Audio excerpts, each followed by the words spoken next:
Acte du Saint-Esprit par les apôtres. Ils étaient chaque jour tous ensemble assidus au temple. Ils rompaient le pain dans les maisons et prenaient leur nourriture avec joie et simplicité de cœur, louant Dieu et trouvant grâce auprès de tout le peuple. Et le Seigneur ajoutait chaque jour à l'église ceux qui étaient sauvés.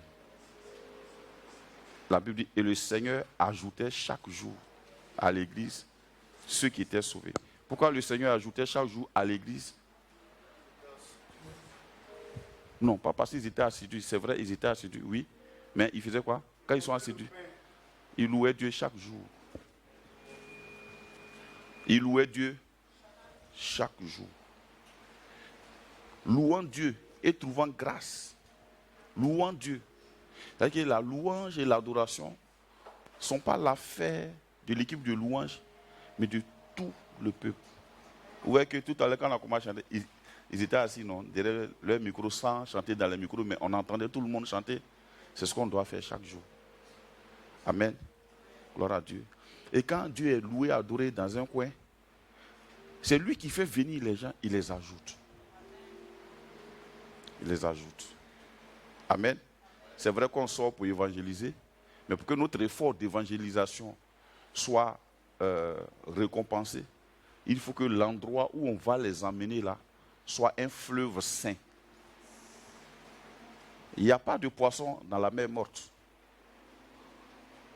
Voilà pourquoi on l'appelle la mer morte. Il n'y a pas de vie là-bas. Amen. Gloire à Dieu. Donc c'est la mer morte. Donc quand nous créons les conditions de l'adoration, de la louange, la Bible dit, Dieu nous donne le Saint-Esprit et la vie. Et quand la vie est là, alors les gens viennent, ils sont à l'aise. Gloire à Jésus. Amen. Bien. Seigneur, merci. Que ton nom soit honoré au nom de Jésus. Amen. Alors, hier, on a vu les dons. Les dons. Les dons spirituels et leurs manifestations. C'était dans 1 Corinthiens 12, versets 1 à 30. Donc, à la maison, vous pouvez lire ça. On a dit que Paul a dit aux Corinthiens, il dit, pour ce qui concerne les dons spirituels, je ne veux pas, frère, que vous soyez dans l'ignorance. Ça veut dire que ce n'est pas seulement l'information sur les dons, mais c'est sur tout ce qui entoure les dons spirituels. C'est un rappel que l'Église doit être ignorante de tout ce qui concerne les dons spirituels. Amen. Alors, pour que ça nous encourage, il faut comprendre que l'Église primitive était l'Église dans laquelle Dieu se manifestait puissamment. La grande différence est que, la Bible dit, quand Paul a prêché, quand Pierre a prêché et que l'Église a été, les gens ont été gagnés, alléluia, ils ont commencé, il y a eu une activité qui était différente à l'activité des églises, de nos églises d'aujourd'hui. On peut le voir dans Actes chapitre 2, verset 41. Mais ceux qui acceptaient sa parole furent baptisés et en ce jour-là, le nombre des disciples s'augmenta d'environ 3000 âmes. Verset 42. Quand ils sont devenus 3000 âmes, qu'est-ce qu'ils faisaient? Ils persévéraient dans l'enseignement des apôtres. Or, aujourd'hui, nous, on veut rendre ministère de ce qu'on n'a pas connu. Ils persévéraient dans l'enseignement des apôtres. Après, on n'a pas dit ils persévéraient dans l'enseignement de Dieu. On dit dans l'enseignement des apôtres. Donc, ils venaient chaque jour à l'église. La Bible dit qu'ils étaient assidus chaque jour au temple. Chaque jour au temple. Chaque jour. Ce n'était pas des vagabonds. Chacun avait son travail. Donc, ils faisaient les cultes du soir. Ils quittent au travail. Et ils vont au culte. Je ne sais pas quel était leur emploi du temps de la nourriture. Peut-être qu'ils mangeaient avant de partir. Ou bien qu'ils partaient avant de descendre et manger. Mais comme ils étaient à leur famille, je crois qu'ils faisaient un tour à la maison. Et le soir, ils partaient au culte. Amen. Donc, les cultes étaient leur télé. De 20h à 22h, ils sont au culte. Et ils vont à la maison, ils dorment. Le lendemain, ils vont au travail. Ils reviennent le soir. De 20h à 22h, ils sont au culte. Alléluia. Premièrement, ils se faisaient enseigner par les apôtres. Donc, ils persévéraient. Persévérer veut dire insister dans l'espérance, dans l'enseignement des apôtres, pour connaître, pour comprendre. Après, dans la communion fraternelle, donc, le reste qui suit est la conséquence de l'enseignement des apôtres. La communion fraternelle n'était pas un dogme. C'était le comportement qui suivait ce que créait l'enseignement des apôtres.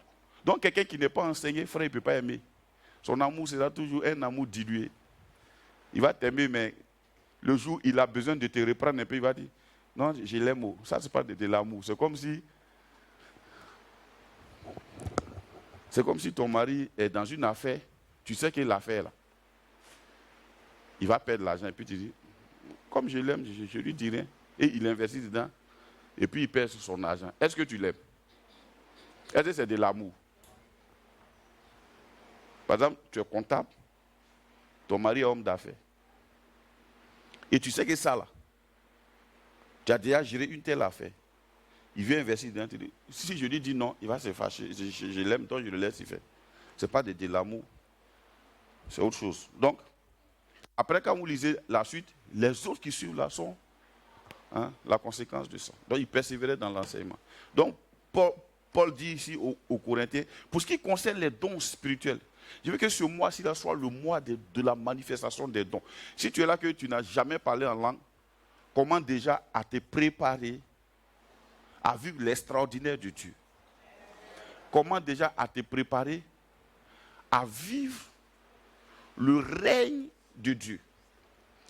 D'abord, pour toi la question, pourquoi les gens parlent en langue, toi tu ne parles pas en langue? Pourquoi les gens viennent au culte souvent, ils sentent bon des frissons, toi tu es toujours zen? Il y a deux royaumes sur la terre. Il y a le royaume de Satan, qui est étendu sur la terre, qu'on appelle le royaume humain, c'est ce qu'on voit là, tout dans lequel lui il joue, et puis dans le monde spirituel, donc il a tout un royaume, il agit. Et puis il y a le royaume de Dieu. Dans le royaume de Dieu, le jour que tu vas arriver en Allemagne, ils vont te faire asseoir pour t'apprendre l'allemand. Il faut que tu t'intègres. Dans le royaume des cieux aussi, on a un langage. Quand tu arrives là, on dit, bon, ici, là, il faut t'asseoir. On te donne le langage de là-bas. Amen. On te donne aussi les dons, les armures, les éléments de là-bas. Amen. Donc, les dons spirituels sont importants. Paul dit, je veux que vous soyez au parfum des dons spirituels. Donc, on a vu hier les sources des dons spirituels. On a dit quoi? Le Saint-Esprit est la source des dons spirituels. Ça va, Clara, tu me suis? D'accord. Le Saint-Esprit est la source des dons. Et puis, qui encore? Il y a quoi? Vous êtes sûr? On parle des sources. On a dit, il y avait les dons, il y a les ministères, et puis il y a les opérations. C'est pas ça? Il y a les trois éléments. La source des dons spirituels, c'est le Saint-Esprit qui les produit. Les ministères, c'est Jésus-Christ. Et puis les opérations, c'est Dieu le Père.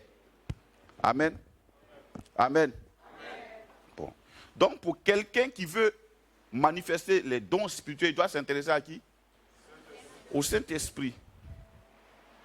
L'ignorance du Saint-Esprit, l'ignorance de la manifestation du Saint-Esprit crée beaucoup de choses.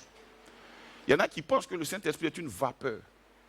Le Saint-Esprit est une chaleur. Ils confondent la production, ce que le Saint-Esprit produit, à ce que le Saint-Esprit est. Le Saint-Esprit n'est pas une vapeur. C'est une personne qui peut venir te rendre visite pour s'asseoir à côté de toi. Pour ça, je vous recommande le livre de Benny Hill qui parle de Bonjour Saint-Esprit. Si vous pouvez l'avoir, ce serait intéressant. Ou bien aussi le livre de Guillermo Maldonado qui parle de rencontre dynamique avec le Saint-Esprit. Amen. Jean, tu peux m'envoyer les deux livres là, s'il te plaît. Donc, le Saint-Esprit, il faut être au parfum du Saint-Esprit. Or, très souvent, les effets du Saint-Esprit sont confondus avec le Saint-Esprit lui-même. Je prends un exemple. Aujourd'hui, quand les gens ressentent les effets de la présence du Saint-Esprit, Ils confondent ça avec le Saint-Esprit lui-même. Or, le Saint-Esprit lui-même est une personne. Moi, il m'est arrivé que je l'ai à côté de moi s'asseoir et puis me parler pour dire, mon fils, voilà. Il m'est arrivé ça. Il m'est arrivé qu'il me mette une accolade pour dire, prends courage, ça va aller. Le Saint-Esprit, c'est une personne. Il m'est arrivé de communiquer avec lui et j'ai ri seul dans ma chambre. Amen. Il m'est arrivé qu'il me montre des choses, des visions, des révélations. Amen. Bien. Donc, le Saint-Esprit, pour pouvoir manifester les dons, il faut t'intéresser au Saint-Esprit. Et hier, on a dit, chaque chrétien à la conversion a reçu le Saint-Esprit. Dans Acte 2, verset 38, la Bible dit, que chacun de vous soit baptisé au nom du Seigneur Jésus-Christ. Pierre leur dit, repentez-vous et que chacun de vous soit baptisé au nom du Seigneur Jésus-Christ pour le pardon de vos péchés et vous recevrez le don du Saint-Esprit. Donc quand tu as un cœur repentant, tu te tournes vers Dieu. Je ne parle pas de la repentance, je ne parle pas de la confession à l'église étant chrétien. Je parle de la repentance. Quand tu étais païen, tu t'es repenti pour te tourner vers Dieu. D'accord? Donc quand il y a eu ça, que tu as reçu Jésus, à l'instant, il t'a donné le Saint-Esprit. Maintenant, excusez-moi, le Saint-Esprit présent en toi et sa manifestation font deux choses différentes. Gloire à Dieu. S'il vous plaît, il n'y a pas de direct aujourd'hui, hein, j'ai dit. Il n'y a plus de direct. Gloire à Dieu. On va faire des portions pour mettre sur Internet, c'est bon. Pour qu'on soit libre. Amen. Donc, le Saint-Esprit est présent. Ça ne veut pas dire que le Saint-Esprit se manifeste. Ok. Vous êtes présent. Mais c'est moi seul qui parle. C'est moi seul qui fait des mouvements. Vous êtes assis. Vous ne vous manifestez pas. Amen. Donc le Saint-Esprit est présent dans le chrétien. C'est différent de il se manifeste. Donc tous les chrétiens, tous ceux qui ont reçu Jésus comme Seigneur et Sauveur personnel, ont reçu le Saint-Esprit. Pour maintenant voir la manifestation des dons, il faille que le Saint-Esprit se manifeste. Amen. Donc hier, on a vu que pour ce qui concerne les dons, on doit être au courant de tout. Leur nature, leur source, leur but, leur objectif. Ceux qui peuvent les manifester. Quand ils se manifestent, ils font quoi? Je vous déconseille même d'aller parler de leur nombre. Parce c'est une multitude, on dit diversité de dons. Diversité de dons. Non, l'autre n'est pas là, ça c'est bienvenue Saint-Esprit, non, c'est pas ça. L'autre n'est pas là, mais c'est celui-là. Rencontre divine avec le Saint-Esprit. Ça, je vous le conseille. Amen. Voilà, vous pouvez aller, il y a une librairie à Gamay. Voilà, là-bas ça coûte 5 000, mais ailleurs c'est 10 000, 15 000, 12 000. À Gamay, il y a truc. Après, vous pouvez voir Jean. Si tu veux vraiment faire une petite retraite avec lui, découvrir le Saint-Esprit, tu payes ça et puis tu lis. Amen. Gloire à Dieu. Alors, il faut qu'on soit au parfait de tout ce qui concerne le Saint-Esprit. D'accord? Donc, on a vu les sources des dons. On a dit que les dons spirituels sont produits par le Saint-Esprit et les ministères sont gérés par Jésus et les opérations par Dieu le Père. Amen.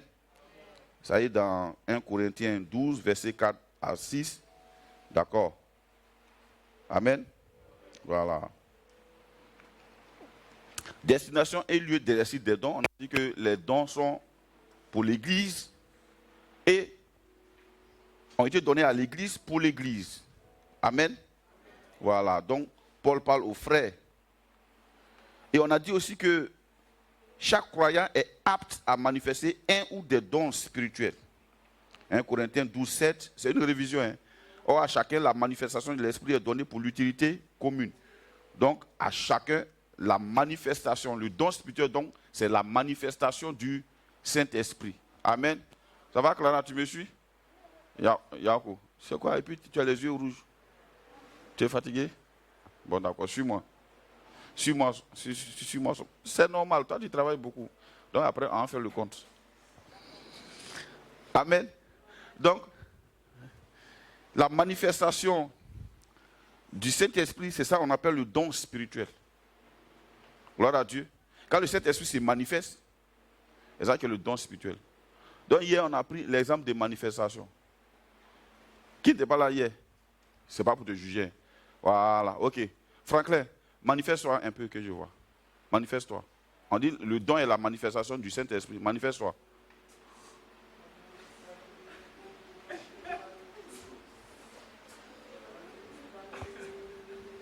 C'est bon Franklin, c'est bon Franklin.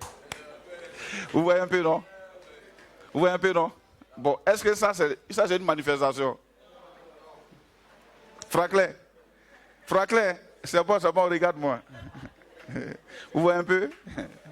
On a appris ça auprès de nos parents spirituels, nos aînés spirituels. Quand ils sont là et puis ils sentent qu'il y a le Saint-Esprit, alors le piment quoi. Tu vois? Donc, quand le gars fait on dit non. On dit la manifestation du Saint-Esprit. La manifestation du Saint-Esprit, il se manifeste où? En nous. Il habite en nous. Donc quand il se manifeste là-bas, c'est comme ça bouillonne. Tu ne peux pas te contrôler, quelqu'un qui se manifeste.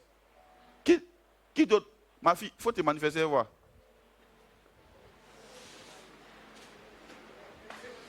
Bon, attends.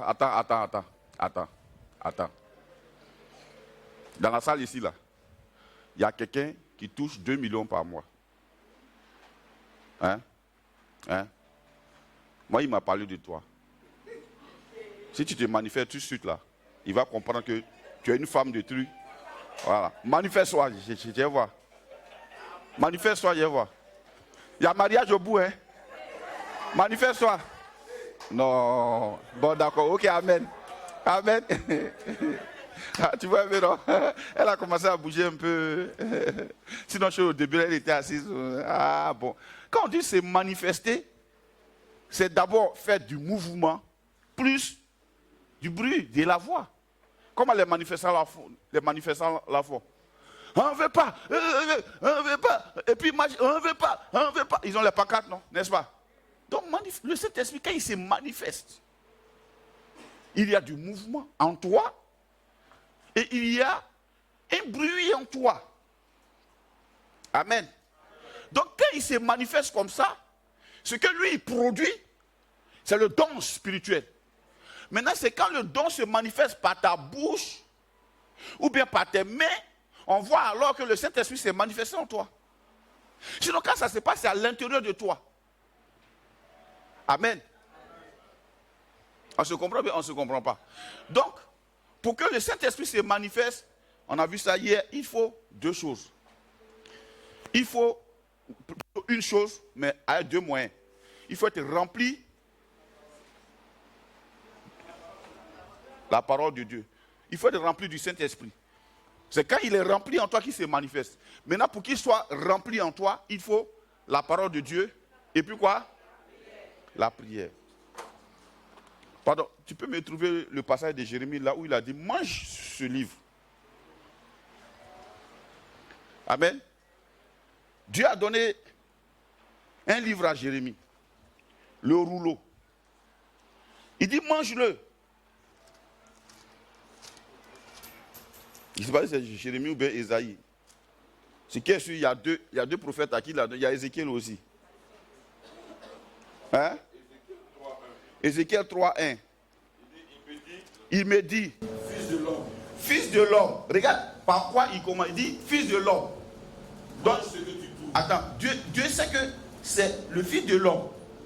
Maintenant, pour le rendre en un instrument spirituel, il dit quoi? Il me dit, fils de l'homme, oui, mange ce que tu trouves. Mange ce que tu trouves. Mange ce rouleau. Mange ce rouleau. Et va.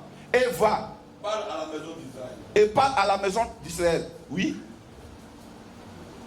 J'ouvris la bouche. J'ouvris la bouche. Et il me fit manger ce rouleau. Et il me fit manger ce rouleau. Il était comment dans sa bouche? Il me dit. Fils de l'homme. Fils de l'homme. Nourris ton ventre et remplis tes entrailles. Nourris ton ventre et remplis tes entrailles. De ce rouleau que je te donne. De ce rouleau que je te donne. Je le mangeais, Je le mangeais. et il fut dans ma bouche doux comme du miel. Il fut dans ma bouche doux comme du miel. Amen. Cherchez la correspondance. Il y a un passage où il parle de la même chose. Et puis il dit, quand j'ai mangé ça dans ma bouche, c'était doux, mais dans mes entrailles, ça commençait. Ah bon. Hein? Apocalypse. Ah oui, 19. Apocalypse 19. Et j'allais vers l'ange Et j'allais vers l'ange en lui disant de me donner le petit livre. en lui disant de me donner le petit livre. Et il me dit, Et il me dit, prends-le prends-le et avale-le. et avale-le. Il sera amer à tes entrailles, Il sera amer à tes entrailles, mais dans ta bouche, mais dans ta bouche, il sera doux comme le miel. il sera doux comme le miel, comme du miel. Il sera amer dans tes entrailles. C'est-à-dire, quand tu vas le manger, tu vas manger la parole de Dieu. Ça va créer l'amertume dans tes entrailles. Mais dans tes entrailles, personne ne voit là-bas. C'est toi seul. Amen. C'est toi seul. Donc, quand ça se passe, les gens n'arrivent pas à te comprendre. Mais il y a des événements qui se passent à l'intérieur de toi. Alléluia. Il sera doux dans ta bouche, mais il sera amer dans tes entrailles. Ça veut dire que sinon quand tu l'as mangé, il n'est pas resté dans ta bouche. Tu l'as fait quoi? Tu l'as avalé. Il est arrivé dans tes entrailles. Il a créé l'amertume là-bas. Il mélange les choses là-bas. Parce que tu dois parler. Donc quand il finit de faire ça, quand tu commences à parler là, lui qui t'écoute là, c'est doux. Ça sera doux dans ta bouche. C'est doux dans ta bouche. C'est pour ça que je vous parle de la parole de Dieu. Celui à qui Dieu est en train de parler, c'est Jean. Il a vu Dieu sur l'île de Patmos. Bien qu'il ait vu Dieu, Dieu ne lui a pas dit, bon, va parle. Il dit d'abord, mange ce livre. C'est pour ça que je dis, quand les gens parlent, ils veulent faire oublier la parole de Dieu aux gens. Dieu ne les a pas envoyés. Si Dieu t'a envoyé, tu dois être au parfum de la parole de Dieu. Quels sont ces prophètes qui pullulent partout? Je suis prophète, je suis prophète. Ils ne connaissent rien de la parole de Dieu. Ils ne savent rien de Dieu. Ils n'ont aucune information sur Dieu. Mais quand même, ils vous parlent. Et quand ils vous parlent, ils ne parlent pas de Dieu. Ils parlent de vos sensations. Quelquefois même, ça crée l'amertume en vous. Ben, quand on te dit, c'est tes parents qui ont fait que tu es là, ça crée du trouble en toi. N'est-ce pas? Tu es un peu malade net, c'est tes parents qui sont en train de te tuer. Et ça crée du trouble, ça crée la division dans les familles. Ce n'est pas doux dans leur bouche, ni même dans ta propre bouche. Dans tes oreilles même, ce n'est pas doux. Donc quand tu manges la parole de Dieu, elle devient amère dans tes entrailles. Mais dans ta bouche, quand tu vas commencer à ouvrir ta bouche pour parler, elle devient quelque chose d'intéressant. Ça attire les esprits. Je parle des esprits des hommes, hein.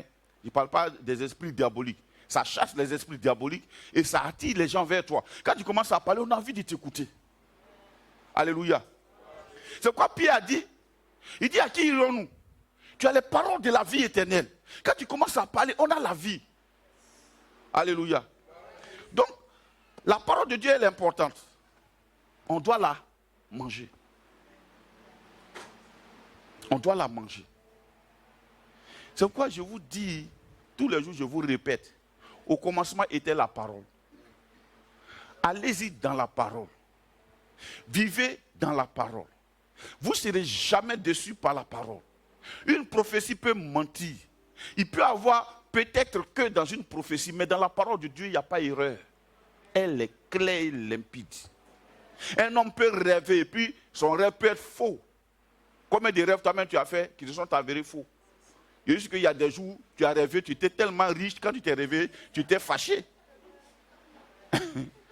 Il y a des jours, tu t'es réveillé, tu as rêvé, tu es marié, et tu t'es réveillé, tu es là. Tu es énervé. Les rêves. Amen. Donc, la parole de Dieu, il y a deux moyens. Le premier, c'est la parole de Dieu. Le deuxième, c'est la prière. Mais les deux sont cumulatifs. C'est-à-dire, on fait les deux en même temps. Pas qu'il y a un temps où tu es dans la parole jusqu'à... Non, tu es dans la parole. Puisque au commencement était la parole, donc tu commences par la parole et après tu en prier. Or, souvent, ce que nous on fait, c'est quoi? On prie avant d'aller regarder dans la parole. Gloire à Dieu. Parce que quand tu as fini de prier, que tu as regardé dans la parole, c'est pour faire quoi? Or, la parole de Dieu te donne les mots qu'il faut. Ce qui plaît à Dieu. Il te donne son vocabulaire. Quand tu commences à parler, le royaume des cieux se met en mouvement. Aimez la parole. Jésus a dit, les paroles que je vous ai dites sont esprit et vie. Or, très souvent, les gens enseignent leurs expériences et leurs émotions. Or, nous, chrétiens, nous sommes les créateurs des émotions. Ben, quand le Saint-Esprit va commencer à se manifester dans ce mois de septembre-là, en chacun de vous, celui qui va rentrer ici, il va commencer à sentir quelque chose. Il va dire non, il y a quelque chose là-bas. Je me rappelle une année, j'ai parti voir mes enfants dans leur salon et on priait. Le matin, je quittais là chez moi et je partais là-bas. Chaque matin, on fait méditation ensemble, on prie. On fait méditation ensemble, on prie. On fait méditation ensemble, on prie. Il arrivait un moment quand les femmes là rentrent là-bas, elles commencent à pleurer. Il y avait une telle présence. Un jour, il y avait une de mes petites ici, elle chantait. Tu sais que quand les gens chantent là, ça les bloque trop. Elle s'est levée un matin, elle est rentrée là-bas, elle est sortie. Elle pleure. Non, il y a Dieu là-bas, il y a Dieu là-bas. Il dit, bon, là-bas, ils prient. Toi, tu chantes, eux, ils prient. Ils ont Dieu. Qu'est-ce qui revient matin? Ils peuvent commencer à 5 heures. Ils finissent. C'est resté comme une habitude. Quand vous voyez les gens comme les Timothée, là, c'est comme ça. C'est resté comme une habitude. Parce que je faisais ça avec eux. Et un jour, je suis arrivé là-bas, il y a une dame que j'ai croisée. On a fini de prier. Elle était venue, ma tête tôt fait ses cheveux. Elle est venue, on était en train de prier, pas faire, c'est assise. Pas, le Saint-Esprit a commencé à lui parler. J'ai dit, tu vas recevoir une nouvelle qui a bouleversé ta vie. Elle m'a regardé comme ça, la femme, elle est religieuse, quoi. Au bout de 2 jours, je la voyais où elle vient ici. Parce que ce que tu avais dit là, j'ai dit, il y a quoi? Mon mari, là, son mari est magistrat chez la Dalois. Il veut plus de moi. Il t'a dit non. Bon, il faut t'asseoir. Va chercher un petit cahier, charge. Assieds-toi. Et puis on a parlé, on a prié. Il a dit c'était pour que Dieu règle ça. Il a révélé ça. Il faut partir. Il va t'appeler. Elle est partie. Le monsieur l'a appelé pour dire, moi, mais je ne sais pas. Qu'est-ce qu'il m'a pris? Ils se sont réconciliés. Amen. Donc, Dieu parle. Mais la parole de Dieu, elle devient comment? Amère dans tes entrailles. Quand tu vas, elle va descendre. Ça crée l'amertume. Il y a des choses qui ont commencé à t'énerver. C'est-à-dire ce que la présence de Dieu n'aime pas là. Toi, tu as commencé à t'énerver. Alléluia. Quand on voit que les gens acceptent tout, ils n'ont pas la plénitude de l'esprit. Sinon, quand tu as la plénitude de l'esprit, ce n'est pas tout que tu acceptes. Il y a des milieux, mais tu ne peux pas aller là-bas. Quand tu vois les gens dire non, ça fait quoi? Ça fait quoi? Il est juste à accompagner. Si tu avais vraiment la plénitude de l'esprit, il y a des endroits où tu ne peux pas aller là-bas. Parce que est-ce que c'est mauvais de partir ici? Non, ce n'est pas que c'est mauvais ou bien c'est bon. Es-tu rempli de l'esprit? Si tu es rempli de l'esprit, il y a des endroits où tu n'iras pas. On se comprend bien? On ne se comprend pas. Bien. Donc, mange la parole et puis sois rempli de ça. Maintenant, comment activer les dons spirituels? C'est ça, en priant aussi, d'accord, on a vu la prière, d'accord? Donc, être rempli du Saint-Esprit est une expérience qui se renouvelle. C'est-à-dire, quand les disciples ont prié, c'est dans l'Acte des Apôtres, ils ont été remplis de l'Esprit la première fois à la chambre haute et ils ont prêché l'évangile, ils ont gagné des gens. À un moment donné, il y a eu la menace. Ils sont allés prier encore, le lieu où ils étaient à trembler, ils ont été remplis encore de l'Esprit et ils ont commencé à annoncer la parole de Dieu avec une pleine assurance. Quand vous lisez, vous allez voir que les mêmes personnes sont remplies, devant encore, ils ont prié, ils sont remplis. Donc être rempli du Saint-Esprit est une expérience, être baptisé du Saint-Esprit est une expérience unique. Mais être rempli du Saint-Esprit, ça se renouvelle. Donc quand tu vas dans la présence de Dieu, tu peux aller avec un livre. Tu peux aller avec, tu vas avec ta Bible, un petit cahier, plus peut-être un livre. Mais les bons livres, hein. Il y a des livres, quand tu commences à lire, tu commences à être irrité. Dépose-le. Un jour, j'ai pris un livre d'un bon auteur. J'aime bien l'auteur. Je ne suis pas habitué trop à lire les livres, je lis beaucoup la Bible. C'était le livre de Edward Mills. Les fils qui font... Il a une série de livres comme ça. Les fils qui trahissent, les fils qui font... Donc, des loyaux, j'ai commencé à lire. Mon esprit a commencé à s'irriter. Je les ai jetés là-bas. Et je déconseille ça aux gens. Si je commence à dire qu'il y a des fils qui sont déloyaux, je vais commencer à regarder mes fils. Quel est le comportement qu'il a commencé à adopter pour soupçonner qu'il commence à être déloyal. C'est quoi ça? Vous voyez un peu, non? Ça crée la suspicion ça commence à créer la suspicion dans mon esprit. J'ai dit non. Oh, la Bible dit le Saint-Esprit, quand tu as l'esprit, tu as la charité, on dit il ne soupçonne point le mal. Pourquoi moi j'ai commencé à voir que est-ce que Fabrice n'est pas en train de devenir déloyal? Non. Il y a quelque chose qui ne va pas. C'est un bon pasteur. Je n'ai pas dit ça. C'est un être humain. Il a de bons livres. Il peut avoir des livres où il est passé à côté. Enfin, pour moi, pas pour toi. Tu peux lire ça. Quand moi j'ai lu, je t'explique ce que ça a créé en moi. Ça a commencé à créer la suspicion. J'ai laissé. Amen. Gloire à Dieu. Donc, il faut aller chercher la présence de Dieu pour être rempli du Saint-Esprit et renouveler cette expérience-là à chaque fois. Quand tu montes, quand tu descends, quand tu vois que tu as commencé à faire, remonte. C'était ça la vie de Jésus. Il se lève matin tôt, il va prier. Quand il va opérer, il finit, il laisse les disciples, il remonte encore. Parce que quand tu es au milieu du monde, tu ne peux avoir que la pensée du monde. Amen. C'est pourquoi il est périlleux de chercher vainement les dons. Il ne faut pas aller chercher les dons. Cherche à être rempli du Saint-Esprit. N'est-ce pas? C'est ça, on a vu hier, non? Gloire à Dieu. Donc pour ceux qui n'étaient pas là, par occupation, que Dieu vous bénisse. C'est à cause de vous que j'ai fait ce petit résumé-là. Oui, il y a beaucoup qui travaillent. Vous savez que la bénédiction, là, ça coûte cher. Hein? Il y a beaucoup qui travaillent maintenant. Moi, mais je ne trouve plus que quelqu'un à la maison même m'envoie. Igor travaille, Jean travaille, tout le monde travaille. Vraiment, vous êtes bénis. Ouais, ADS est béni. Tout le monde travaille. Vous voyez, tout le monde travaille. Ça fait que tu cherches quelqu'un même, tu ne trouves pas. Ah! Même José, à la maison, on ne la voit plus. Elle rentre le soir net, 21h, elle est montée, elle dort. Yako. Il est donc période de chercher événement le don. Ce que le chrétien doit rechercher, c'est être rempli du Saint-Esprit. D'accord? Donc être rempli du Saint-Esprit, il y a la parole et il y a la prière. Ça coûte quelquefois, ferme tout, arrête tout, prends un petit bout de temps, pose-toi la question, ma vie chrétienne devient quoi là? Il y a des choses que toi-même tu peux remarquer pour pouvoir changer les choses. Si tu vois que tu commences à devenir trop bavard, tu peux fermer tout, tu montes un peu.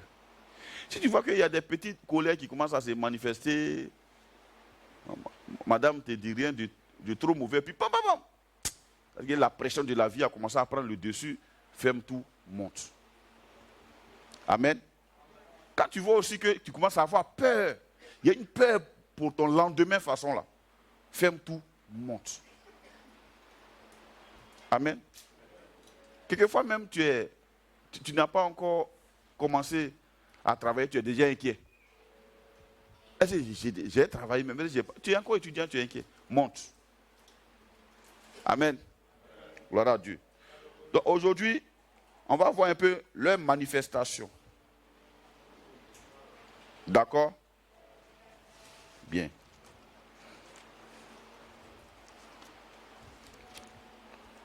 Et hier, on a vu aussi que le Saint-Esprit nous donne les dons pour servir le corps. Le corps de Christ, c'est l'Église en général et c'est aussi la communauté locale. Amen. Voilà. Beaucoup ont envie de servir le corps de Christ en général, alors qu'ils ne servent même pas leur communauté locale. Si l'orteil ne serre pas le pied sur lequel il est là, il ne peut pas servir tout le corps. On se comprend? Donc là où tu dois être efficace, c'est dans ton église locale. C'est là que le don commence à se manifester. On a vu le cas de Saul de Tarse, et puis les prophètes et les docteurs dans l'église d'Antioche hier. D'accord? Si on veut revenir dessus, j'ai refait tout le culte encore, c'est bon. D'accord? 1 Corinthiens 14.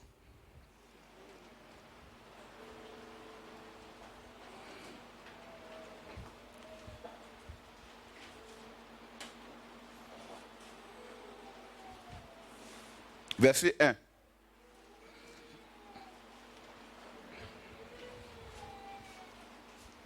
Corinthiens 14, Oui. verset 1. Verset 1. Oui. Recherchez l'amour. Recherchez l'amour. Aspirez aussi aux dons spirituels. Aspirez aussi aux dons spirituels. Mais surtout, À celui de prophétie. À celui de prophétie. Ok. Recherchez l'amour. Paul dit, il va montrer aux Corinthiens la voie par laquelle il faut posséder les dons. Amen. Parce que hier, comme on a développé, les dons spirituels sont là pour servir le corps. Donc, il n'y a pas d'individualité pour les dons spirituels. Puisque le don que tu vas manifester, ce n'est pas pour toi, c'est pour tout le corps de Christ, c'est-à-dire l'église qui est ici. Donc, c'est pour ton frère, pour ta soeur qui est là. Donc, ce don que tu vas manifester, ce n'est pas pour toi, c'est pour ton frère. Mais en même temps, tu en bénéficies aussi. Voilà pourquoi il a donné l'image du corps. Le pied seul, si il se met à l'écart, il ne peut pas avoir la vie du corps. Donc, il serait déjà un pied mort. Il ne peut donc pas jouer du rôle. Voilà pourquoi, dans l'église locale, il ne faut pas te mettre dans ton coin et dire, moi je m'en... Et c'est ce que le diable sait. Il sait ça très bien. C'est peut-être les chrétiens qui ne savent pas qui ils sont. Le diable sait ça. Voilà pourquoi il crée les ténèbres. Pour que le chrétien soit comment? En tout cas, moi, quand je vais à l'église, moi j'aime pas trop parler les gens. Quand il finit le culte, moi, il rentre. Tu es mort. You are dead. Tu es mort.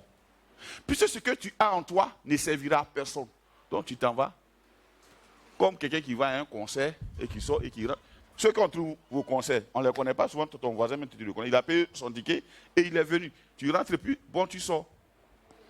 Mais à l'église, c'est différent. Pour que le don se manifeste en toi, première des choses, tu le recherches, mais il ne te sera pas profitable, il sera profitable à ton frère. Et pour qu'on soit interdépendant, Dieu a donné un don à X qui va profiter à Y. De même, Dieu a donné un don à Z qui va profiter à X. Donc, le don que Dieu te donne, il est peut-être profitable pour 2-3 personnes. Et les mêmes personnes-là, il y a un don que Dieu donne à un d'entre eux qui t'est aussi profitable. De telle sorte que quand tu as la vision du corps, tu comprends que mon frère qui est là, Dieu l'a disposé là pour ma bénédiction. Si tu comprends ça, l'amour n'est plus forcé, c'est normal. Puisque, vous voyez les mains, les deux mains là lavent le corps. Maintenant, comment cette main gauche là, elle lave souvent ici.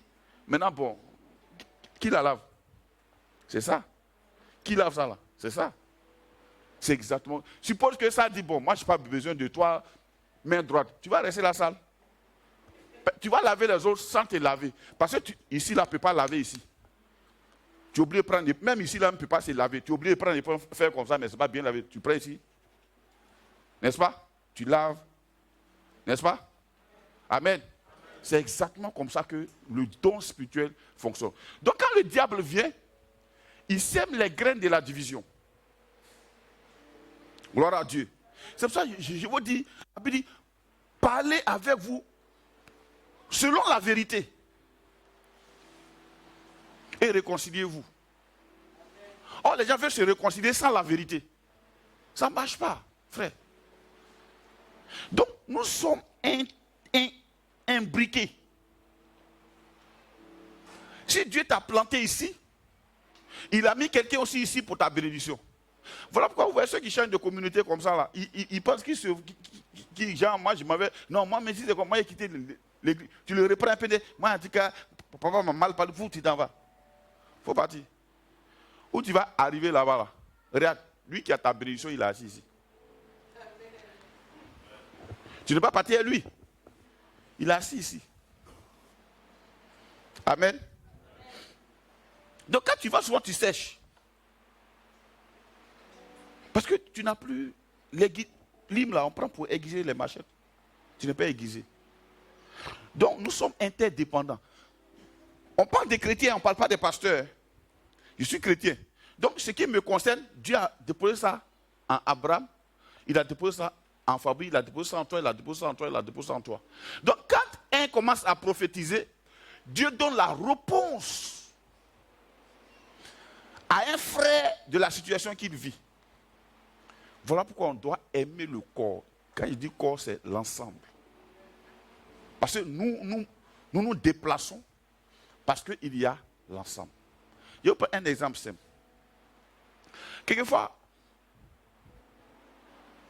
je prends l'exemple d'un frère qui se marie et qui n'a pas les moyens. Au moment où tu te maries que tu n'as pas les moyens, souvent, au moment où toi tu vas te marier, peut-être il y a un frère même qui était zélé dans le financement de tes mariages. À cette époque, lui n'a rien. Et Dieu permet à un autre frère d'avoir quelque chose.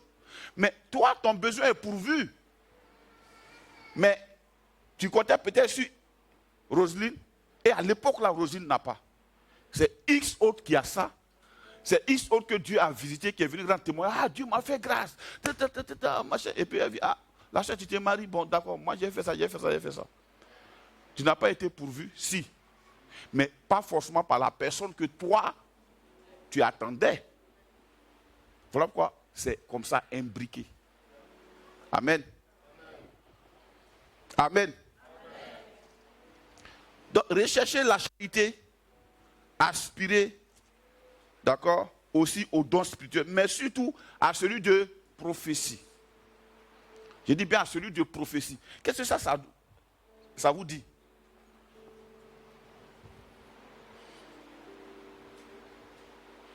On dit, toi et moi, on n'a qu'à aspirer au don spirituel, surtout à celui de prophétie.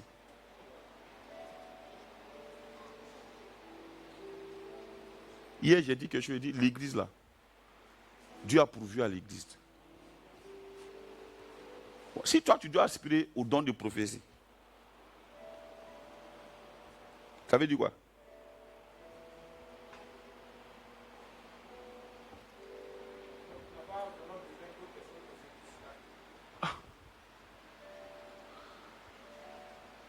S'il prophétise, il prophétise, il prophétise, elle prophétise, ainsi de suite, vous prophétisez tous, qu'est-ce qui va se passer? Son besoin sera dévoilé par lui pour dire, frère, il y a une situation qui se passe, prends courage, Dieu a déjà fait tant.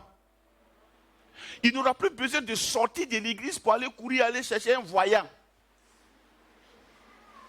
Vous voyez, on est sorti de l'ancienne alliance, mais le diable lutte pour nous mettre encore sous l'ancienne alliance. On dit non, quand même, il faut des voyants. On appelle déjà au téléphone pour dire quelque chose dans ma vie. C'est un non-sens. Souvent, ça contredit ce que le Saint-Esprit a dit. Le Saint-Esprit a dit, dans les derniers jours, vos fils et vos filles, hein? Plus fort. Prophétiseront. Bon, appelle-moi ton nom, ma fille. Déborah, tu prophétises? Non. Ça veut dire quoi?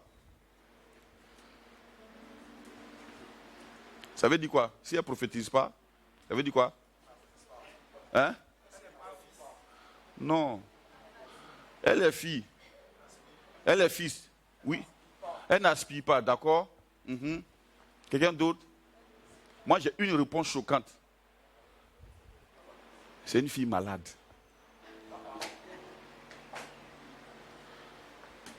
Ton enfant est censé manger, non? Le jour où il ne mange pas, tu dis quoi? L'enfant est malade. Ce que l'enfant est censé être, s'il ne l'est pas aujourd'hui, il y a quelque chose qui ne va pas. Donc, il y a beaucoup de malades à l'église. Vos fils et vos filles prophétiseront. Mais aujourd'hui, l'église ne prophétise plus. L'église cherche des prophètes. L'église a pris, Dieu a pris le don prophétique pour donner à l'église. L'église laisse le don spirituel pour aller chercher des prophètes.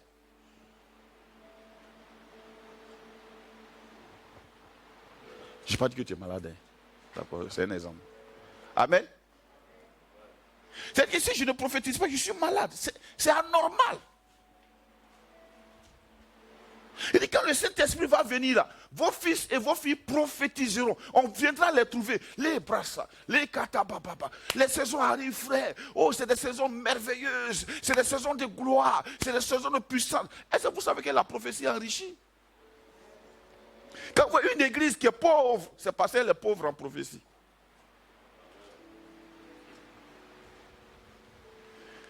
C'est normal que tu prophétises. Donc, exercice que tu dois faire, qu'est-ce que tu dois dire dans la prophétie là? Toi-même, il faut aller étudier, ça y est dedans.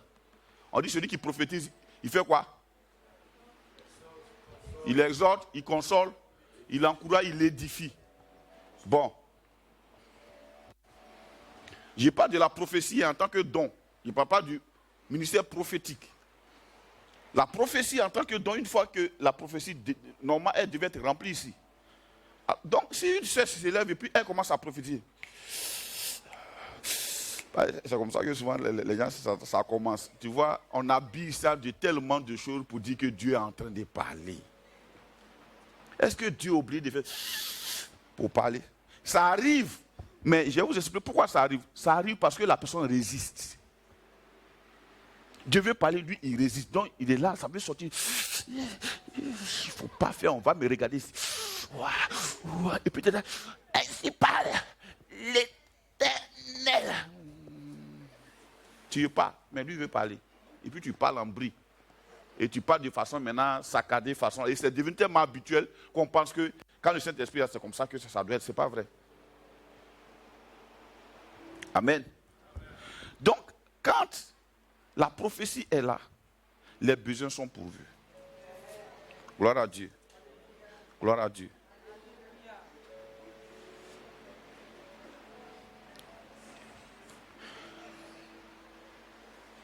Je disais quoi même, je me suis perdu. Il y a quelque chose que j'étais en train de partager, puis j'ai pris l'exemple. Quand la prophétie sort, si on dit dans la prophétie, voilà, une sœur veut prophétiser. Les sœurs, bénissez Dieu parce que les femmes sont plus sensibles à l'esprit prophétique que les hommes. Quand elle veut parler, si elle dit, il y a un numéro qui commence par 05, 03. Ce n'est pas prophétie.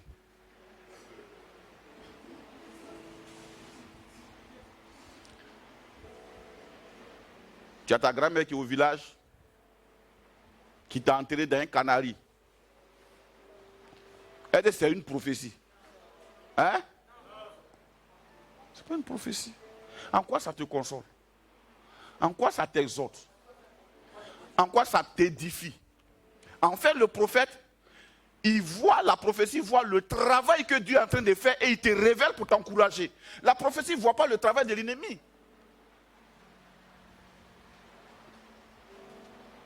Vous suivez là? Malheureusement, beaucoup sont pris par ça. Ça me fait mal. On sait même à Yopougon dans ces jours-là, qui a disparu de l'église, elle dit elle est allée quelque part où on lui a dit il y a des démons dans sa vie, donc on l'a mis sous jeûne. De 21 jours, elle est là-bas.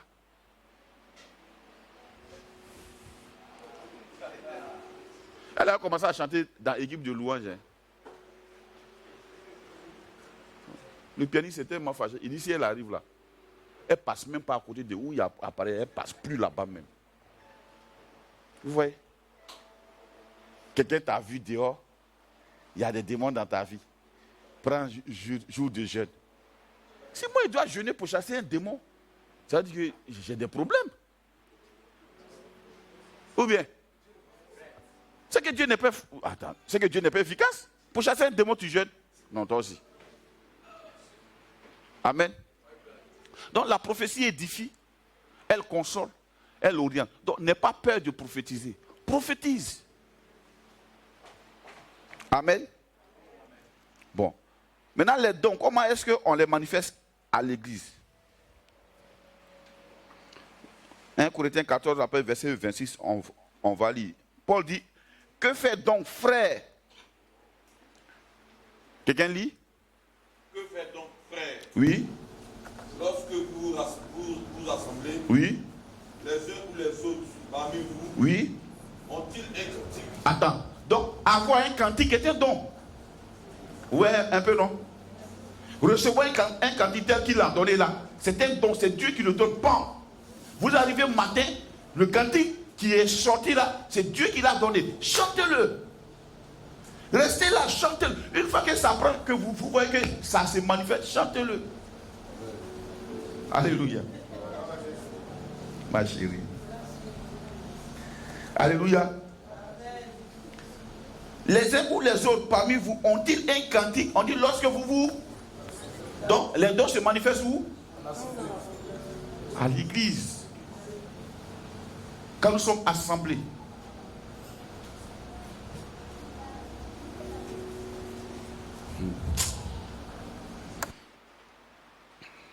L'enseignement est bon. Hein? Quelquefois, il y en a qui ont des dons de guérison. Ils se lèvent, ils sont au CHU pour aller prier pour les gens. Ça ne va pas se manifester. C'est un don. Le don de guérison, c'est vous guérir les gens à l'église. On dit, quelqu'un parmi vous est-il malade? Appelez les anciens. Qu'ils prient pour lui en loignant d'huile. La prière fervente du juste a une grande efficacité. Et s'il a commis des... La prière de la foi guérira le malade. Donc il y a des gens à qui Dieu donne le don de guérison. Pour qu'au cas où un frère serait malade, on te l'amène, tu pries pour lui, paf, il est guéri. Un frère. Mais très souvent, quand il se lève, j'ai les dons de guérison, je mets dans les hôpitaux. Et puis je se promène maintenant. Il cherche des gens à qui ils vont poser les mains pour prier. Moi, quand tu me demandes ça, il faut faire. Tu sais pourquoi? Jésus ne cherchait pas les malades. Les malades cherchaient Jésus. That is very different. Dieu ne cherchait pas les malades à guérir. Les malades, on les amenait là où il était. Pierre, Paul, on les amenait là où il était. Il y a le don de guérison, puis il y a les miracles. Les miracles se passent dehors. Mais les miracles, c'est au moment où nous allons en mission pour annoncer l'évangile que les miracles de guérison, les miracles de ceci, les miracles de cela, ça se passe. Mais à l'église, c'est les dons spirituels. Voilà pourquoi il y a des dons de guérison. Il y a des dons de puissance, ainsi de suite là. Mais pour pouvoir aux besoins de l'église. Donc ici, on dit quoi? Les uns ou les autres parmi vous ont-ils un cantique? Oui. Une instruction? Une instruction. Instruire, c'est quoi? Ceux qui ont fait la formation ici. Instruire. Instruire. Instruire, c'est quoi, oui?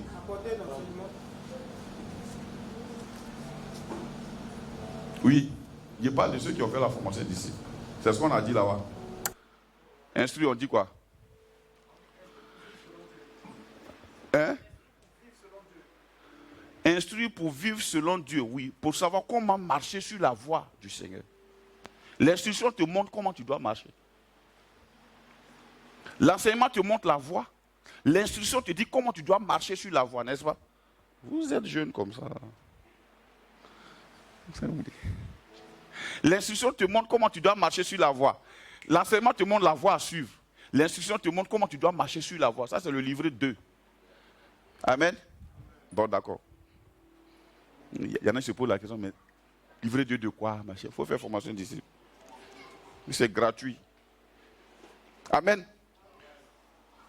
Une instruction, virgule, après? Une révélation. Une révélation. Ça veut dire que ce n'est pas toutes les révélations qui passeront par la bouche du pasteur. Quelqu'un dit une révélation.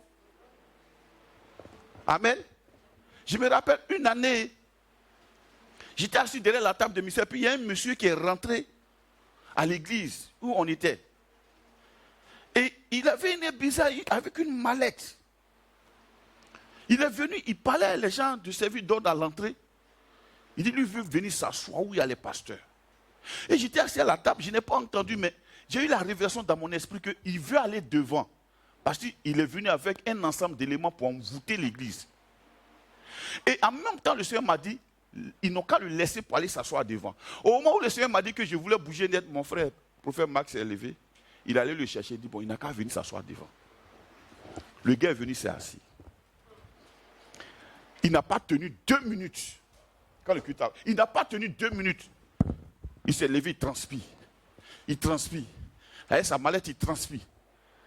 Il a commencé à se sentir mal. Il transpire. Tu veux t'asseoir devant? Viens. Il transpire. Après, il est sorti avec sa mallette. Après, lui-même, il a appelé le prophète pour lui dire que, en fait, voilà la mission que les gens lui ont donnée pour venir envoûter les églises.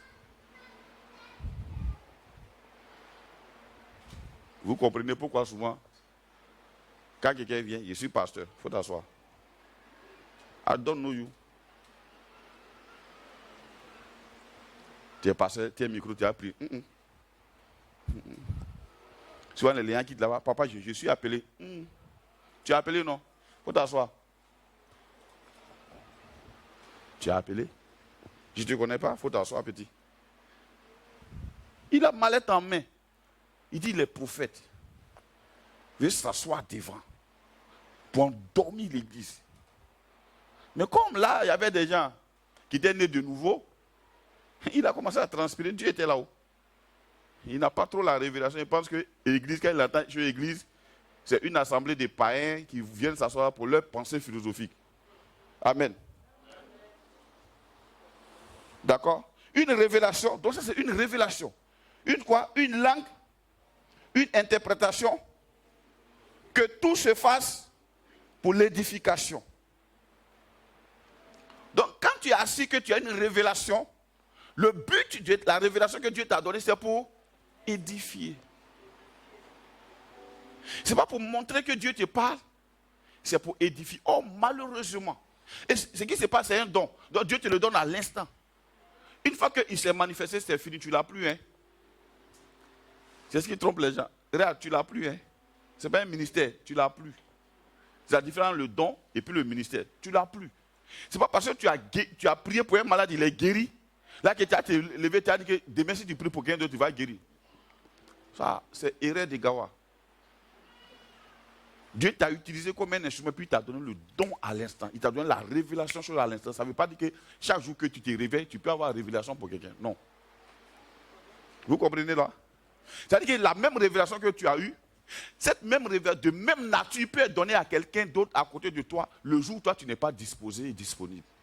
Tu peux être là et puis ne pas être disponible. Dieu donne ça à un frère à côté. On se comprend?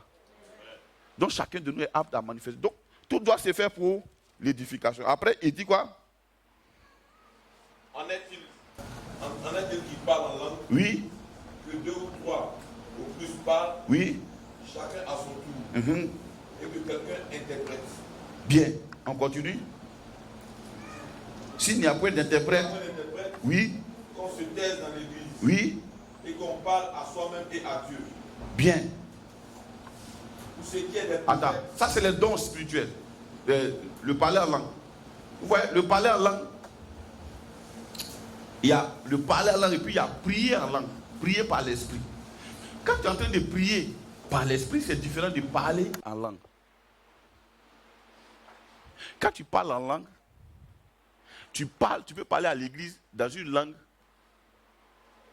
spirituelle, dans la langue de Dieu. Et puis quelqu'un interprète pour que l'église en reçoive révélation. D'accord? Maintenant, quand un tel don se manifeste, s'il n'y a pas d'interprète, la Bible dit qu'il faut continuer de prier. Est-ce que vous comprenez un peu? Sinon, prier en langue, à la maison, on prie en langue. Paul dit, j'ai prié en langue plus que vous tous, mais je ne le fais pas à l'église. Quand je viens sur l'église, c'est par révélation.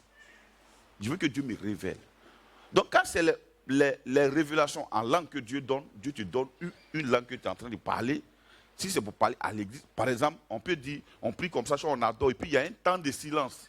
C'est parce que nos enfants ne comprennent pas encore. Quand on adore, c'est pour ça que je dis, quand la gloire descend, on te met dans la gloire. Là, on ne chante pas, le pianiste peut être en train de jouer un truc, et puis tu vas voir qu'il y a un qui va se lever, il va commencer à parler. Il y a un qui va se lever, il va commencer à parler. Maintenant, quand c'est une parole comme ça, que c'est en langue, soit toi-même tu parles, tu as l'interprétation, tu interprètes. S'il n'y a pas d'interprète, Paul dit, alors ce n'est pas la peine. Parce que personne ne t'a compris. Amen. Gloire à Dieu. Il arrive que quelqu'un à qui tu parles en langue même ait l'interprétation. Pendant que tu es en train de parler, lui-même reçoit l'interprétation. Amen. Bien. Verset 29. Pour ce qui est des prophètes, Oui. que 2 ou 3 parlent, Oui. pour que les autres jugent. Ah, il dit pour ce qui est des prophètes. Il dit, il n'a pas pour ce qui est des prophéties. Pour ce qui est des prophètes. Donc quand un prophète parle, écoutez-moi très bien. Tout comme aussi, même pour les prophéties. Quand il y a une prophétie qui sort, la caractéristique ici, elle sort où? À l'église. Le don de prophétie devrait se manifester à l'église. Et donc, il doit être public. Quand ça sort, la Bible dit quoi? Quand tu as fini de parler, il doit avoir qui? Hein?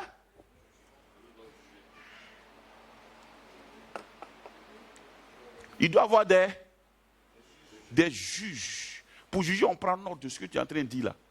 Si on ne prend pas note, on enregistre. Et puis après, on juge ça. Pas que c'est toi, on juge. Ce que les gens confondent, c'est qu'ils pensent que c'est eux qu'on juge. Si c'est Dieu qui a parlé au travers de toi, tu devais être libre pour dire jugez-en. Do you understand? Mais si c'est toi qui as parlé, si on te juge, tu vas te fâcher. Or, il y a beaucoup qui parlent d'eux-mêmes. Et voilà pourquoi ils n'aiment pas qu'on juge. Quand ils viennent parler, en tout cas, moi, le Seigneur a dit. Le Seigneur a dit, mais il faut qu'on juge. Si c'est vraiment le Seigneur qui a dit, comment on juge? Comment on juge? Oui? Il a dit juger. Juger. Oui? On doit voir si la prophétie est conforme à la parole de Dieu. En d'autres termes, si elle ne contredit pas la parole de Dieu. Si la prophétie contredit la parole de Dieu, on choisit la parole de Dieu, on la laisse tomber, Dieu n'a pas parlé. Exemple de prophétie non conforme.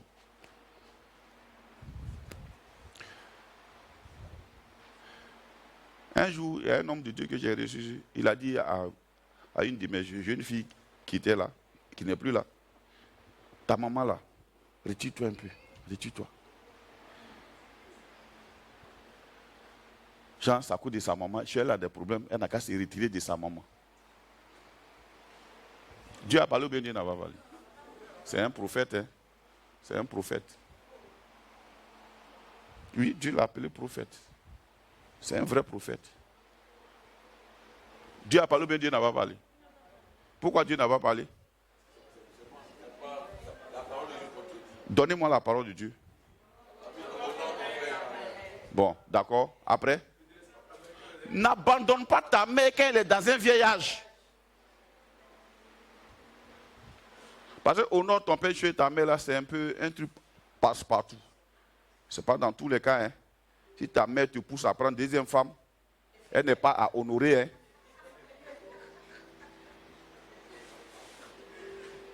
Si ta mère, elle rentre dans des éléments qui ne sont pas sa place, elle n'est pas honorée. Hein.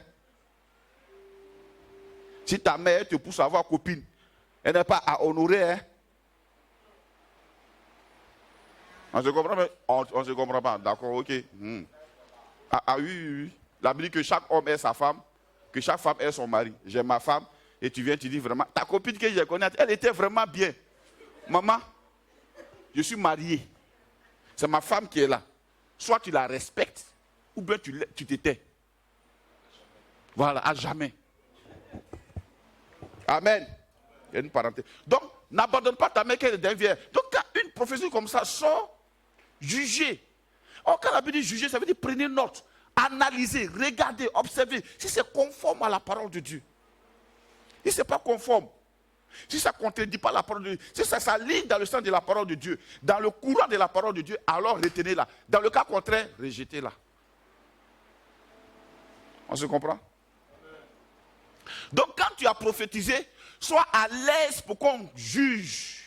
Pour ne pas que tu sois le canal par lequel le diable va passer pour détruire l'église. Si tu n'es pas à l'aise pour qu'on juge ta prophétie, le diable t'a parlé. Parce que la Bible dit, le diable est un menteur. Or, un menteur, c'est celui qui parle toujours en cachette. À beau mentir qui vient de loin. Je t'ai rien dit. Hein. Tu m'as rien dit, tu m'as dit quelque chose. Moi, seulement là, tu m'as dit quelque chose. À partir de cet instant-là, tu m'as dit quelque chose, oh, tu m'as dit quelque chose. Comment ça aïe. Donc la prophétie, c'est ça. D'accord? Verset 30. Et si un autre qui est assis a une révélation, que le premier se taise. Ça veut dire quoi? Pendant qu'il est en train de parler, tu ne vas pas sauter là-bas. Et c'est pas l'Éternel. Et c'est pas... Non. Après, tu as dit quoi? Car vous pouvez tous prophétiser successivement, afin que tout soit instruit et que tout soit exhorté.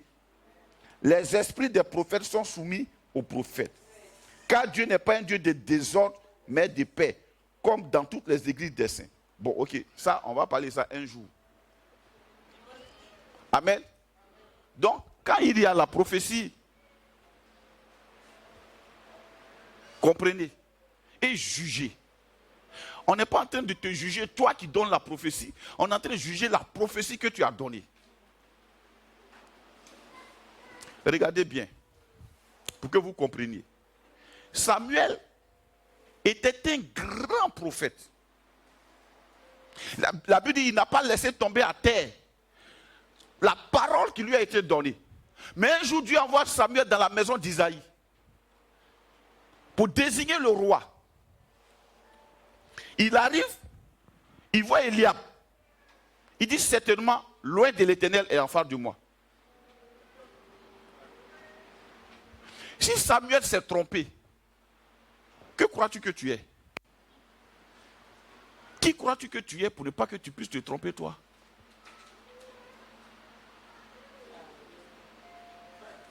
Dieu lui a dit non, monsieur, tu juges selon l'apparence. Dieu ne regarde pas ce qui frappe l'œil, mais Dieu regarde au cœur. Après ça, il passe au deuxième. Il n'a pas dit, bon Seigneur, c'est qui alors? Il était tellement sûr de lui. Et c'est ce qui tue les jeunes prophètes. Dès qu'on l'a ou un prophète, c'est fini. Il pense que tout ce qu'il dit là, tout le monde doit dire oui. Non, tout le monde n'est pas bête. Il y a des gens qui sont intelligents. Tu vois, même les vieux prophètes aussi, ils sont comme ça, orgueilleux. Quand il arrive dans ton église, il prêche, on ne doit pas juger ce que tu as prêché. J'ai jugé ce que tu as prêché. Aïe. Si ça n'édifie pas le peuple de Dieu qui est là, on va laisser tomber ça. La prophétie. Qu'un autre juge. Et Samuel, il regarde. Il passe au troisième. Jusqu'à ce qu'il finisse tous ceux qui étaient présents. Si Samuel s'est trompé, frère, qui croyez-vous que je suis pour ne pas me tromper? En fait, l'humilité, c'est ça. Si tu t'es trompé, reconnais que tu t'es trompé. Mais il y en a qui s'entêtent dedans. Non, Dieu m'a parlé. Bon, est-ce que... Et si c'était le diable qui t'a parlé? Mais le diable parle. Il a parlé à Jésus. Il ne peut pas te parler, toi? Non! Il a parlé à Jésus, bec. Il dit, frère Sam, si tu étais vraiment le fils de Dieu, il a dit tout à l'heure que tu es son fils bien-aimé en qui il a mis toute son affection. Non. Mais pourtant, tu as fait. Ordonne que Caillou, essaie, on va voir. Essaie, Dieu envoie. S'il a parlé à Jésus, qui croyons-nous que nous sommes pour ne pas que le diable nous parle? Frère, il peut nous parler. Alléluia. Donc, quand un prophète parle, quand une prophétie sort, on prend note et puis on la juge. Maintenant, si c'est par toi-même que la prophétie est sortie, toi-même prends note, après juge-la. Pour voir, est-ce que c'est Dieu qui t'a parlé ou bien sont tes émotions? Si ce sont tes émotions, tu le reconnais, tu dis, Seigneur, Dieu là, c'est pas toi. Hein. Alléluia. Moi, le nombre de fois où je me suis trompé là, c'est beaucoup.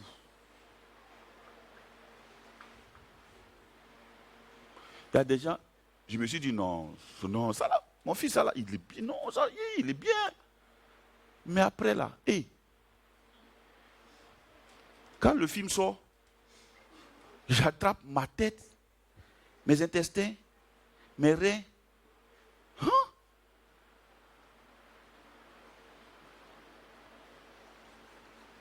Amen. Tu peux te tromper à l'aise, frère. Donc quand une prophétie sort, et c'est pourquoi je vous dis, lisez la Bible. C'est le moyen par lequel tu peux juger une prophétie. Je vous prends un exemple. Surtout sur l'argent.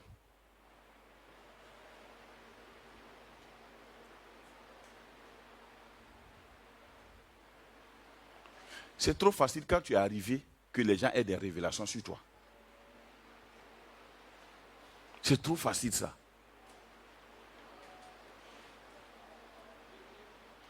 Ou bien, quelqu'un va trouver ma fille là tout de suite, ou bien Fabrice. Ah, vraiment. Madame, je vois sur toi vraiment une grâce particulière. Non, non, c'est même pas un voyage. Quand il la regarde, il sait qu'elle voyage. Il y a des gens qu'on voit, on sait qu'ils n'ont jamais voyagé. Non, mais tu sais, il y a une grâce particulière. Je sens vraiment une onction de prospérité abondante.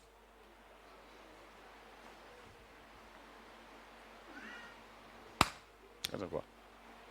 On te dit ça, et puis tu es là. Jean, Dieu a parlé, tu es content. Bon, ça c'est quoi?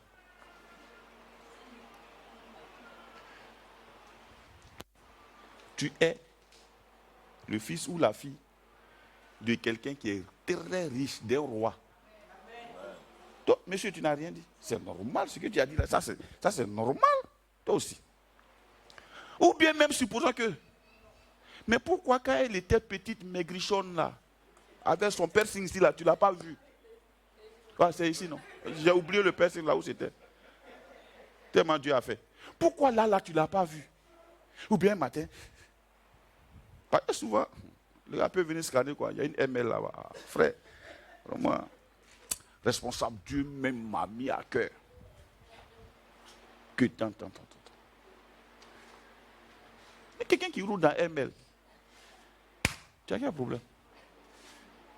S'il roule dans ML, il peut payer carburant de ML, il peut payer panne de ML. Tu sais, il ne s'est pas levé un matin pour aller payer ça.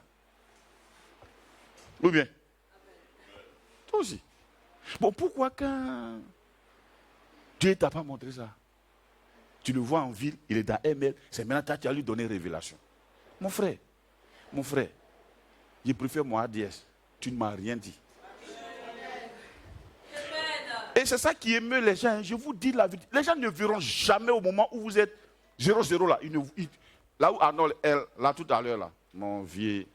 Bon, lui-même, souvent même, les âmes même se trompent. Et puis souvent aussi, là, Dieu même, il fait que les âmes aussi se trompent. Il pense qu'il en a, or le petit, mais il se cherche. Tellement chez les glorieux, tu vois, non, voilà, c'est un pousseur qui a dit une coque d'homme, tu vois un peu, non. Et puis le gars vient, il donne. Mon ami, toi aussi. Quelqu'un qui n'a pas plus 7, tu veux que j'ai qu'à faire quoi? Mais pourquoi au moment où il n'y avait rien là, toi, Dieu ne t'a pas montré? Vous-même, je vous pose la question, soyez un peu intelligent. Oui, ça me fait mal, hein? Parce que nous, on se tue, on plante, on arrose jusqu'à quand c'est mûr net, c'est Déo même, nos enfants vont payer l'argent là-bas, Déo à des pasteurs. Beaucoup font ça, frère. Un jour, moi j'étais ici, quelqu'un est venu ici, il dit, prends 5 000, viens me saluer. Vous étiez là, non? Oui. Et ils ont fait 5 000. Ah bon? Donc chaque dimanche, moi il a dit, prends 5 000, venez me saluer. Ah, il a eu 380 quelques mille francs. Et puis il veut partager ça à moi. Il dit non, hein.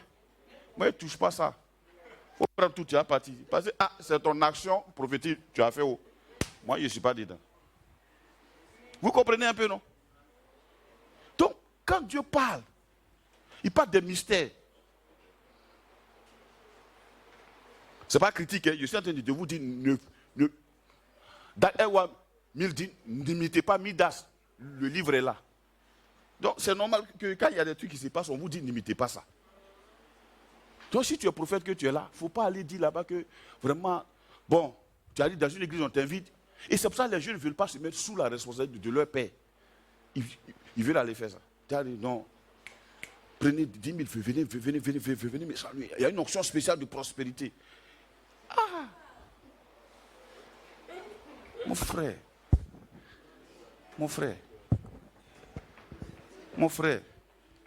pourquoi moi, je paye les 2000, les 3000 à Amla.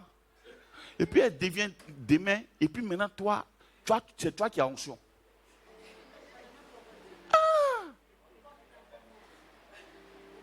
Voilà. Les gens n'étaient même pas encore membres. Aïe.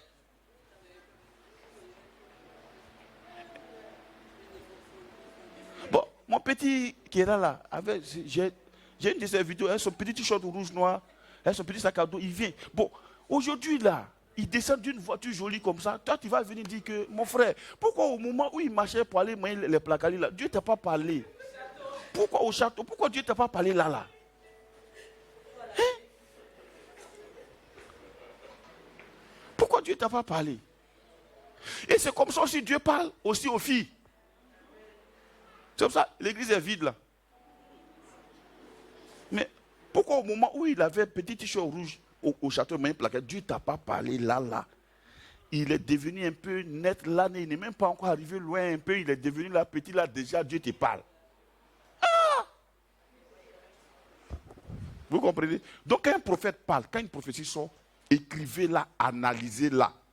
Pour que demain, si le gars ment là, toi, mais tu regardes, tu sais ça là, tu ne te concentres pas dessus. On se comprend bien, on ne se comprend pas.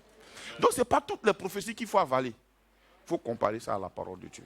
Si tu n'arrives pas à comparer aussi, peut-être que ton background, ta bibliothèque de parole de Dieu n'est pas grande. Va voir un frère qui est versé dans les Écritures.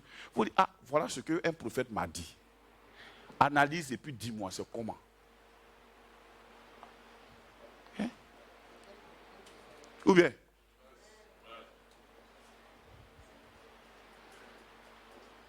Gloire à Dieu. C'est ça.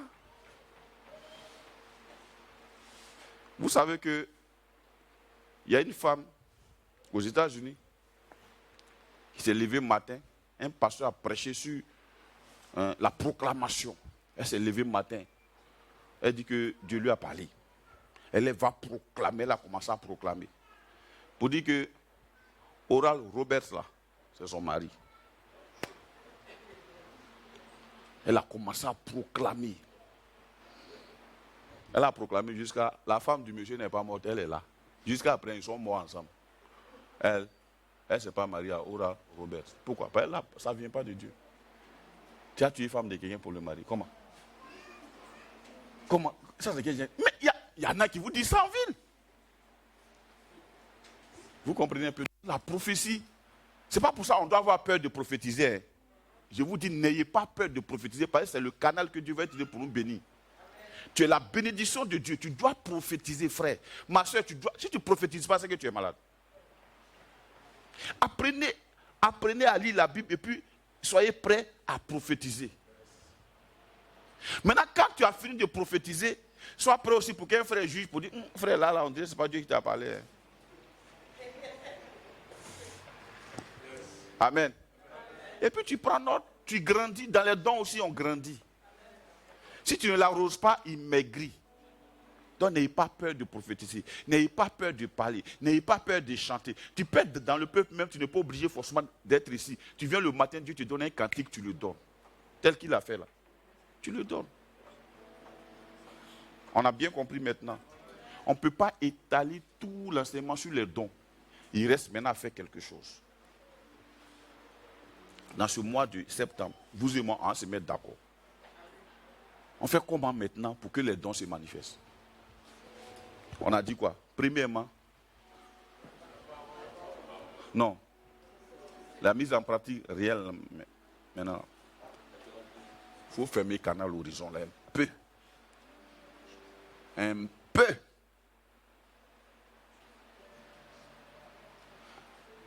Il faut fermer les journaux bleus là, un peu.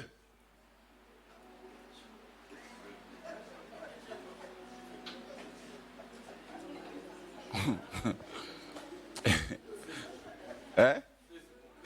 Non, avant d'arriver, je suis à Facebook même. Là, je parle aux gens un peu. Tu sais, Facebook, c'est ça pour les jeunes. Mais les doyens là, ah, ça vous a délivré les journées bleues là. Ah. Depuis que le frère a dit, ça vous a délivré là. D'accord, ah, bon, d'accord. Dieu il est bon, hein. Quand il a mis biche. Seigneur, je n'ai nul autre que... Ah bon. Fermez les journaux bleus. Fermez Facebook. Un temps, pardon. Prenez un temps. Ce n'est pas pour toute la vie. Hein. Quand tu vas descendre là, tu vas aller un peu. Après, tu vas remonter. Fermez Facebook. Si vous voulez là, on prend une semaine. Ce n'est même pas moi qui vais prêcher. Moi, je vais vous laisser même. Ce dimanche, je ne laisserai pas là. Moi, je vais vous laisser. Vous allez prêcher. Vous allez voir ce qui va se passer. Fermez Facebook. Pardonnez, fermez. Tu prends 3 jours de jeûne. Tu t'assois avec ta Bible. Tu achètes un livre. Tu t'assois dessus. Seigneur, je veux que les dons se manifestent en moi. Tu fais ça. Et vous venez dimanche. Je ne serai même pas là. Hein. Vous allez voir ce qui va se passer. Si je suis là aussi, vous allez voir ce qui va se passer. On peut faire ça ensemble. Et en venant, perds ta propre image. Quand Moïse est allé sur la montagne, la Bible dit qu'il a perdu sa propre image. Il n'a pas vu que son visage était devenu soleil. Quand tu seras dans la présence de Dieu, c'est ce qui va se passer. Tu vas perdre ta propre image. On prend combien de temps? Comme on est fatigué hier là. On commence quand? Mercredi.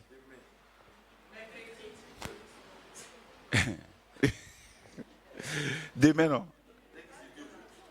Ah, d'accord.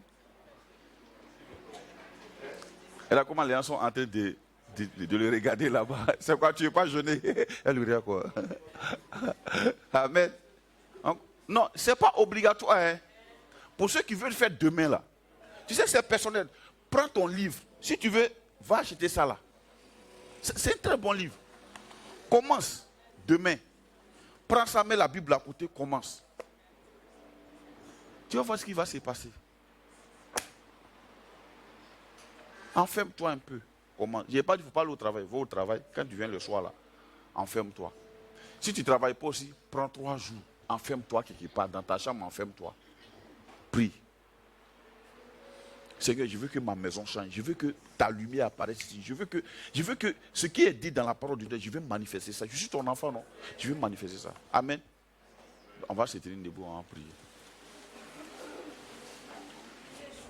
Amen. Je veux que ce dont tu as parlé dans la Bible se manifeste dans ma maison. Je veux que cela se manifeste dans mon église. Je veux que cela se manifeste autour de moi. Je veux que, Père, ma vie soit infectée des réalités célestes. Et quand tu vas arriver là-bas, il y a un événement spécial qui va se passer, qui se passe toujours.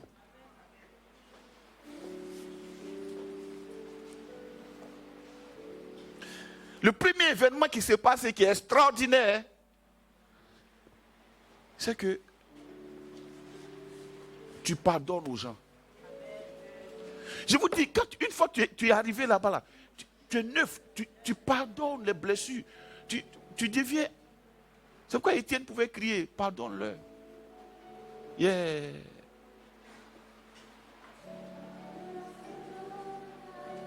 Yeah.